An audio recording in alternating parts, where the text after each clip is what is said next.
Hi అండి, welcome to our channel. So first of all thank you so much మన ఛానల్ని subscribe చేసుకున్న ప్రతి ఒక్కరికి. అలాగే ఎవరైనా మీలో ఫస్ట్ టైం మన ఛానల్ని విజిట్ చేస్తే please subscribe our channel. So today topic వచ్చేసి బయాలజీ మెథడాలజీకి సంబంధించిన టాపిక్స్ మనం ఎక్స్ప్లెయిన్ చేసుకున్నాం అనమాట. అసలు విజ్ఞాన శాస్త్రం అంటే ఏంటి అనే పరిచయం టాపిక్లో విజ్ఞాన శాస్త్ర నిర్మాణం గురించి మనం ఎక్స్ప్లెయిన్ చేసుకోవటం జరిగింది. అప్ టు ఎక్కడి వరకు అంటే విజ్ఞాన శాస్త్రం సంశ్లేషణాత్మక ద్రవ్యాత్మక నిర్మాణాలంటే ఏంటి, సైంటిస్టులు వాటికి ఇచ్చిన నిర్వచనాల గురించి ఎక్స్ప్లెయిన్ చేసుకున్నాం. దెన్ సంశ్లేషణాత్మక నిర్మాణం గురించి ఎక్స్ప్లెయిన్ చేసుకున్నాం అనమాట. ఇప్పుడు వచ్చేసి ద్రవ్యాత్మక నిర్మాణం అనమాట. విజ్ఞాన శాస్త్రం ద్రవ్యాత్మక నిర్మాణం. సో విజ్ఞాన శాస్త్ర ప్రక్రియ ఫలితంగా ఏర్పడిన విజ్ఞాన శాస్త్ర ఉత్పత్తుల సంచితమే ద్రవ్యాత్మక నిర్మాణం. అసలు ద్రవ్యాత్మక నిర్మాణం ఏంటంటే ప్రక్రియ. ఈ ప్రక్రియ ఎక్కడి నుంచి వచ్చింది అనేది మనం తర్వాత చెప్పుకుందాం. సో ఇంకా ఈ సంశ్లేషణాత్మక ద్రవ్యాత్మక నిర్మాణం గురించి చాలా టాపిక్స్ అయితే ఉన్నాయన్నమాట. అప్పుడు ఈ ప్రక్రియ గురించి మనం డీటెయిల్గా చెప్పుకుందాం. ఈ ప్రక్రియ అనేది సంశ్లేషణాత్మక నిర్మాణంలో ఉండే భాగం అన్నమాట. ఓకేనా. ఆ సంశ్లేషణాత్మక నిర్మాణంలో ఉన్న ప్రక్రియ ఫలితంగా ఏదైతే ఉందో, ప్రక్రియ అనే ఒక కాన్సెప్ట్ ఏదైతే ఉందో దాని ఫలితంగా ఏర్పడినదే విజ్ఞాన శాస్త్ర ఉత్పత్తుల సంచితం. అంటే ఆ ప్రక్రియ చెయ్యగా వచ్చిన రిజల్ట్ ఉంటుంది చూడండి, ఆ ఉత్పత్తుల సంచితమే ద్రవ్యాత్మక నిర్మాణంగా కన్సిడర్ చేయటం జరిగింది. ఈ విజ్ఞాన శాస్త్రం ఉత్పత్తులు ఏంటి, ప్రక్రియ అనేది జరిగింది అక్కడ, దానివల్ల వచ్చింది ఏంటిది, ఉత్పత్తి. వాటన్నిటి సంచితమే ఏమని చెప్తున్నాం, ద్రవ్యాత్మక నిర్మాణం అని చెప్పడం జరుగుతుంది కదా. సో ఈ విజ్ఞాన శాస్త్ర ఉత్పత్తులు అంటున్నాం కదా. ఆ ఉత్పత్తులు ఏంటంటే భావనలు, సిద్ధాంతాలు, సాధారణీకరణాలు, నియమాలు, ఇవన్నీ కూడా ఏంటంటే ఈ ద్రవ్యాత్మక నిర్మాణంలో ఉత్పత్తులుగా కన్సిడర్ చేయవచ్చు. ఓకేనా. అదే ద్రవ్యాత్మక నిర్మాణం. ఏం లేదండి, విజ్ఞాన శాస్త్ర ప్రక్రియలు ఏవైతే చేస్తూ ఉంటామో వాటి వల్ల ఏర్పడిన విజ్ఞాన శాస్త్ర ఉత్పత్తులు ఉంటాయి కదా, వాటన్నిటినీ కలిపి మనం ఏమంటామంటే ద్రవ్యాత్మక నిర్మాణం అని అంటామన్నమాట.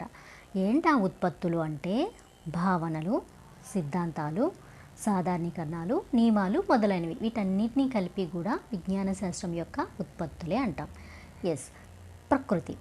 సో విజ్ఞాన శాస్త్రం అంటే ఏంటండి, అంతా కూడా ప్రకృతిలో నిగూఢమైన సత్యాల గురించి మనం తెలుసుకోవటమే కదా. ప్రకృతి గురించి అవగాహన కోసం మానవునికి ఏర్పడిన జిజ్ఞాసే విజ్ఞాన శాస్త్రానికి పునాది. ఎస్. అసలు సైన్స్ ఎలా డెవలప్ అయింది, దీనికి అసలు పునాది ఏంటంటే జిజ్ఞాస. మెయిన్గా ఉన్న కాన్సెప్ట్ ఏంటి, ఒక మనిషికి ఉన్న జిజ్ఞాస. దేని పట్ల, ప్రకృతి గురించి అవగాహన కావాలి, ప్రకృతి గురించి తెలుసుకోవాలి, ప్రకృతిలో ఉన్న సత్యాలను కనుగొనాలి, ప్రకృతి ఎలా వచ్చింది ఏంటనేది తెలుసుకోవాలి. అసలు దాని గురించి టోటల్ అవగాహన మనకు కావాలి అని ఒక జిజ్ఞాస ఉంది ఎవరికి, మానవునికి. ఈ అవగాహన కోసం ఈ మానవుడికి కలిగిన ఈ జిజ్ఞాసే విజ్ఞాన శాస్త్రం ఇంత డెవలప్ అవ్వటానికి, అసలు విజ్ఞాన శాస్త్రం అనే ఒక శాస్త్రం ఏర్పడటానికి పునాది పడిందనమాట. ప్రకృతిలోని వస్తువులు, సంఘటనలు, దృగ్విషయాలు పరిశీలన ద్వారా మొదలై వివిధ శాస్త్ర ప్రక్రియల వల్ల ఏర్పడుతున్న భావనల సంచిత రూపమే విజ్ఞాన శాస్త్ర నిర్మాణం. ఎస్. ప్రకృతిలోని వస్తువులు లేవా అంటే ప్రకృతిలో ప్రతిదీ వస్తువే అనమాట. ఈవెన్ మనిషి కూడా ఒక వస్తువే. అనేక సంఘటనలు జరుగుతాయి, అవునా, మనకి తెలీదు. ఫర్ ఎగ్జాంపుల్ ఒక ప్లాంట్ని తీసుకుంటే అది ఫోటోసింథసిస్ ఏర్పడటానికి, అంటే అక్కడ సన్ లైట్ తీసుకొని స్టార్చ్ ఏర్పడి అది మన దాకా రావటానికి అనేక సంఘటనలు అనేవి జరుగుతాయి. కెమికల్ రిలేటెడ్, అంటే కెమిస్ట్రీలో చెప్తారు కదా, అలా అనమాట. దృగ్విషయాలు జరుగుతాయి. ఇవన్నీ ఏంటి, ఈ సంఘటనలని, ఈ వస్తువులని, వాటన్నిటిని ఏం చేస్తున్నాం మనం ఇక్కడ పరిశీలిస్తున్నాం. ఎవరు, సైంటిస్టులు. ఈ పరిశీలన ద్వారా ఏం చేస్తున్నాం, మొదలైన వివిధ శాస్త్ర ప్రక్రియల వల్ల. పరిశీలన మాత్రమే కాదు, ఇంకా శాస్త్ర ప్రక్రియలు ఏమున్నాయి, చాలా ఉన్నాయి. పరిశీలించిన దాన్ని ఏం చేస్తున్నాం మనం అక్కడ ప్రయోగాల రూపంలో మళ్ళీ ఏం చేస్తున్నాం, ఏదైతే పరిశీలించామో దాని అంతా తీసుకొచ్చి ఏం చేస్తున్నాం, ప్రాక్టికల్గా చేసి దత్తాంశాలు అంటున్నాం, సూత్రాలు అంటున్నాం, ఇంకోటి అంటున్నాం, భావనలు అంటున్నాం, నియమాలు అంటున్నాం, సిద్ధాంతం. ఇవన్నీ కూడా శాస్త్రీయ ప్రక్రియలు అనమాట. పరిశీలన ద్వారా ఏం ఏర్పడతాయండి, ప్రయోగాలు చేస్తాం. ప్రయోగాల నుంచి అవి దత్తాంశాలు అవ్వచ్చు, సూత్రాలు అవ్వచ్చు, నియమాలు అవ్వచ్చు, సిద్ధాంతాలు అవ్వచ్చు, యథార్థాలు అవ్వచ్చు, ఏమైనా అవ్వచ్చు. అవన్నీ కూడా శాస్త్రీయ ప్రక్రియలే. వాటి వల్ల ఏర్పడిన, ఇప్పటికీ ఏర్పడుతున్న ఏదైతే భావన ఉందో వాటిని మొత్తం సంచిత రూపమే విజ్ఞాన శాస్త్ర నిర్మాణం అన్నమాట. ఓకేనా? సో ఇప్పుడు ఏంటంటే విజ్ఞాన శాస్త్ర నిర్మాణం ఏదైతే ఉందో దాన్ని ఇప్పుడు ఇలా చూద్దాం మనం. వన్స్ చూడండి, విజ్ఞాన శాస్త్ర నిర్మాణం. విజ్ఞాన శాస్త్రం సంశ్లేషణాత్మక నిర్మాణం. అసలు సంశ్లేషణాత్మక నిర్మాణం అంటే ఏంటో చూద్దాం. సంశ్లేషణాత్మకే కాదు, 2 ద్రవ్యాత్మక నిర్మాణం గురించి కూడా చేస్తాం. ఫస్ట్ విజ్ఞాన శాస్త్ర నిర్మాణాన్ని మనం ఎన్ని రకాలుగా విభజించామండి? 2 రకాలుగా విభజించడం అనేది జరిగింది. అవునా? సో ఏంటి అవి? ఒకటి వచ్చేసి సంశ్లేషణాత్మక నిర్మాణం, ఇంకోటి వచ్చేసి ద్రవ్యాత్మక నిర్మాణం అని 2 రకాలుగా విభజించడం జరిగింది. ఓకేనా? సో వీటిని ఇలాగా ఎవరు విభజించారు? ష్వాబన్, ఫినిక్స్ అని 2 శాస్త్రవేత్తలు ఉన్నారు కదా. వాళ్ళు 1994లో ఈ విజ్ఞాన శాస్త్ర నిర్మాణాన్ని 2 దృక్కోణాల నుండి వివరించారనమాట. ఇలా వివరించడం ఎందుకంటే మన అవగాహన కోసమే వీళ్ళు ఈ దృక్కోణంలో, అంటే సంశ్లేషాత్మక నిర్మాణ దృక్కోణంలో, ఈ దృక్కోణం ద్రవ్యాత్మక నిర్మాణ దృక్కోణంలో వివరించడం జరిగింది. ఎవరు? ష్వాబన్, ఫినిక్స్ అనే శాస్త్రవేత్తలు 1994లో అన్నమాట విజ్ఞాన శాస్త్ర నిర్మాణాన్ని 2 దృక్కోణాల్లో వివరించారు. విజ్ఞాన శాస్త్ర ప్రక్రియలు, ఓకేనా, అలాగే ఫలితాల కలయికని విజ్ఞాన శాస్త్ర నిర్మాణంగా భావిస్తాం. అసలు విజ్ఞాన శాస్త్ర నిర్మాణం ఏంటంటే దేనివల్ల వస్తుంది? ప్రక్రియ. ఏదైనా ఒక పని చేస్తే ఆ పని చేయటం ద్వారా వచ్చిన ఏంటిది? ఫలితం. ప్రక్రియ, ఫలితం. ఇదే కదా మనకి విజ్ఞాన శాస్త్రం అంటే. ఏదైనా ప్రక్రియ పని చేయాలి, దాని ద్వారా వచ్చిన రిజల్ట్, దానిని మనం విజ్ఞాన శాస్త్ర నిర్మాణంగా భావిస్తాం కదా.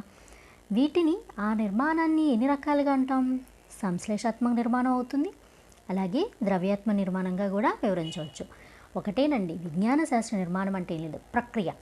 ఆ ప్రక్రియ ఫలితంగా వచ్చినదే, ప్రక్రియ ఫలితం ఈ రెండింటి కలగలుపుగా వచ్చినదే విజ్ఞాన శాస్త్ర నిర్మాణం. Simple definition. ఓకేనా? ఏంటి విజ్ఞాన శాస్త్ర నిర్మాణం అంటే? ఒక ప్రక్రియ చేయాలి, ఆ ప్రక్రియ అలాగే ఫలితం ఈ రెండింటిని కలిపియాలి. ఆ కలగలుపుగా వచ్చినది ఏదైనా ఉందంటే అది విజ్ఞాన శాస్త్ర నిర్మాణం. అది మన సౌలభ్యం కోసం ఈ నిర్మాణం, అంటే విజ్ఞాన శాస్త్ర నిర్మాణాన్ని అర్థం చేసుకోవటం కోసం దాన్ని 2 రకాలుగా డివైడ్ చేయటం జరిగింది. ఫస్ట్ సంశ్లేషాత్మక నిర్మాణం, ఇంకోటి ద్రవ్యాత్మక నిర్మాణం. సంశ్లేషాత్మక నిర్మాణం కిందకి ఏమేమి వస్తాయి అంటే ప్రక్రియలు, పద్ధతులు, వైఖరులు అనేవి సంశ్లేషాత్మక దాని కిందకి వస్తాయన్నమాట. ద్రవ్యాత్మక నిర్మాణం కిందకి ఏమొస్తాయి? యథార్థాలు, భావనలు, సూత్రాలు, నియమాలు, సిద్ధాంతం, ఇవన్నీ కూడా ద్రవ్యాత్మక నిర్మాణానికి వస్తాయి. ఇవి ప్రక్రియలు అలాగే ఫలితాలు ఈ రెండింటి కలయికే విజ్ఞాన శాస్త్రం. ఇక్కడ ప్రక్రియ ఏం జరుగుతుంది? ఫర్ ఎగ్జాంపుల్, ఒక విజ్ఞాన శాస్త్రం సంబంధించి కొన్ని ప్రక్రియలు జరిగినాయి, దాంట్లో మనం అనుసరించే పద్ధతులు, వైఖరులు ఇవన్నీ కూడా అనుసరిస్తాం. వాటి ఫలితంగా వచ్చింది ఏంటి? యథార్థాలు కానీ, భావనలు, సూత్రాలు, ఇవన్నీ ఈ 2 కలిస్తేనే విజ్ఞాన శాస్త్ర నిర్మాణం అవుతుందన్నమాట. నెక్స్ట్ చూడండి, విజ్ఞాన శాస్త్ర ప్రక్రియాత్మక నిర్మాణం లేదా సంశ్లేషాత్మక నిర్మాణంలో విజ్ఞాన శాస్త్రంలో సూత్రాలు, సిద్ధాంతాలు, శాస్త్రీయ సత్యాల ఆవిర్భావానికి, ఆవిష్కరణకు ఆధారమైన ప్రక్రియ, పద్ధతులు, వైఖరులు, ఆలోచన విధానాలు ఉంటాయి. ఎస్, విజ్ఞాన శాస్త్ర ప్రక్రియాత్మక నిర్మాణం. ప్రక్రియాత్మక నిర్మాణం అన్నా సంశ్లేషాత్మక నిర్మాణం అన్నా ఒకటే. ఓకేనండి? ప్రక్రియాత్మక నిర్మాణం అన్నా సంశ్లేషాత్మక నిర్మాణం అన్నా ఒకటే. సంశ్లేషాత్మక విజ్ఞాన శాస్త్ర నిర్మాణంలో ప్రక్రియాత్మక నిర్మాణం అనగానేమి అంటే సంశ్లేషాత్మక నిర్మాణం. ఓకేనా? No doubt at all. ఈ బిట్ కనుక ఇలా వస్తే విజ్ఞాన శాస్త్ర నిర్మాణంలో ప్రక్రియాత్మక నిర్మాణం అనగా అని వచ్చి సంశ్లేషాత్మక నిర్మాణం, ద్రవ్యాత్మక నిర్మాణం, ఇంకోటి వచ్చింది వైఖరులు, అలా ఏదైనా ఇస్తే కళ్ళు మూసుకొని ప్రక్రియ అనగానే సంశ్లేషాత్మక నిర్మాణం అని చెప్పేసి పెట్టేయాలన్నమాట. సో విజ్ఞాన శాస్త్ర ప్రక్రియాత్మక నిర్మాణం అన్నా సంశ్లేషాత్మక నిర్మాణం అన్నా ఒక్కటే. ఈ నిర్మాణంలో ఏంటి? విజ్ఞాన శాస్త్రంలో ఏముంటాయి? సూత్రాలు. సో మేడం, మీరు ఇప్పుడు ఇక్కడ ప్రక్రియాత్మక సంశ్లేషాత్మక నిర్మాణం అంటున్నారు కదా, మళ్ళీ సూత్రాలు, సిద్ధాంతాలు ఎందుకు వచ్చాయంటే చెప్తా. దాంట్లో నిర్మాణంలో విజ్ఞాన శాస్త్రంలో సూత్రాలు, సిద్ధాంతాలు, శాస్త్రీయ సత్యాలు ఆవిర్భావానికి ఆవిష్కరణకు ఆధారమైన ప్రక్రియ, పద్ధతి, వైఖరి, ఆలోచన విధానాలు ఉంటాయి. ఎస్, ఇక్కడ ఏంటంటే మనం ఏం చెప్పుకున్నాం? విజ్ఞాన శాస్త్ర నిర్మాణం అంటే స్టార్టింగ్లో మీకు ఏం చెప్పాను నేను? చెప్పండి. విజ్ఞాన శాస్త్ర నిర్మాణం అంటే ఏంటి? ప్రక్రియ ఫలితాల కలయిక అన్నాం. సో ఇక్కడ ప్రక్రియ ఫలితం రెండూ కలిస్తేనే విజ్ఞాన శాస్త్ర నిర్మాణం అవుతుంది. ఇక్కడ ప్రక్రియాత్మక నిర్మాణం అన్నారు. దేన్ని? సంశ్లేషాత్మక నిర్మాణాన్ని ఎలా అన్నారు? ఇక్కడ ప్రక్రియాత్మక నిర్మాణం అంటే అది ప్రక్రియ. ఓకేనా? అంటే సంశ్లేషాత్మక నిర్మాణంలో జరిగేవన్నీ ఏంటి? ప్రక్రియల కిందకి వస్తాయి. ఉత్పత్తులు అంటే ద్రవ్యాత్మక నిర్మాణంలో వచ్చినవన్నీ కూడా ఉత్పత్తులు. ఈ రెండు కలయికే విజ్ఞాన శాస్త్ర నిర్మాణం. ఓకేనా? అంటే సంశ్లేషాత్మక నిర్మాణాన్ని ప్రక్రియాత్మక నిర్మాణం అన్నారు. అంటే ప్రక్రియలన్నీ సంశ్లేషాత్మక నిర్మాణంలో జరిగితే అక్కడ ఏదైతే ప్రక్రియ జరిగిందో దానివల్ల వచ్చిన ఉత్పత్తులన్నీ ద్రవ్యాత్మక నిర్మాణంలో ఉంటాయి. ఈ రెండింటి కలికే విజ్ఞాన శాస్త్రం అన్నమాట. సో అందుకని సంశ్లేషాత్మక నిర్మాణాన్ని ప్రక్రియాత్మక నిర్మాణం అన్నారు. ఎందుకంటే అక్కడ ప్రతిదీ ప్రక్రియలే జరుగుతాయి. ఓకేనా? ఆ ప్రక్రియ చేయటం ద్వారా వచ్చినవే ఫలితాలు. ఆ ఫలితాలన్నీ ఎక్కడ ఉంటాయి? ద్రవ్యాత్మక నిర్మాణంలో ఉంటాయన్నమాట. సో ఇక్కడ సంశ్లేషాత్మక నిర్మాణంలో ఏమున్నాయి? ఇవన్నీ కూడా ఏంటి? ద్రవ్యాత్మక అన్నమాట. సూత్రాలు, సిద్ధాంతాలు, శాస్త్రీయ సత్యాల ఆవిర్భావానికి ఆవిష్కరణకు ఆధారమైనవి ఏంటి అంటే ఇవన్నీ ఉత్పత్తులు. సూత్రాలన్నా ఉత్పత్తులే, సిద్ధాంతాలన్నా ఉత్పత్తులే, శాస్త్రీయ సత్యాలు అన్నా ఉత్పత్తులు. ఇవన్నీ ఆవిర్భవించాయి, ఆవిష్కరణకు వచ్చాయి అంటే అక్కడ ఒక ప్రాసెస్ అనేది జరిగింది. ఓకేనా? అక్కడ ఒక ప్రక్రియ అనేది జరిగింది. ఇవన్నీ ఆవిష్కరించబడ్డాయి అంటే అక్కడ ఒక పద్ధతి జరిగింది, ఒక వైఖరి ఉంది, ఒక ప్రక్రియ ఉంది. అవే సంశ్లేషాత్మక నిర్మాణం అన్నమాట. ఆధారమైనవి ఏంటిది? ప్రక్రియ, ఒక పద్ధతి, ఒక వైఖరి, ఆలోచన విధానాలు ఉంటాయి. ఓకేనా? సో ద్రవ్యాత్మక నిర్మాణానికి ఆధారం ఏంటి అంటే సంశ్లేషాత్మక నిర్మాణం. ఓకేనా? ద్రవ్యాత్మక నిర్మాణం ఎలా వచ్చిందమ్మా అంటే బికాజ్ ఆఫ్ సంశ్లేషాత్మక నిర్మాణం, సింథటిక్ స్ట్రక్చర్. ఓకేనా?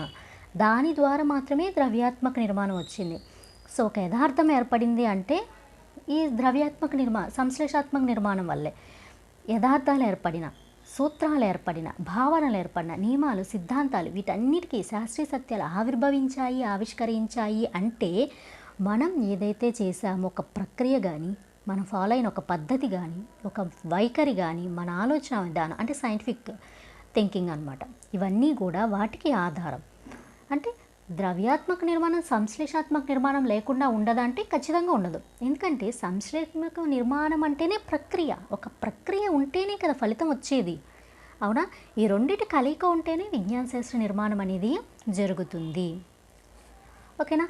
నెక్స్ట్ క్లాస్లో శాస్త్రీయ ప్రక్రియ నైపుణ్యాల గురించి మనం డీటెయిల్గా ఎక్స్ప్లెయిన్ చేసుకుందాం. Thank you.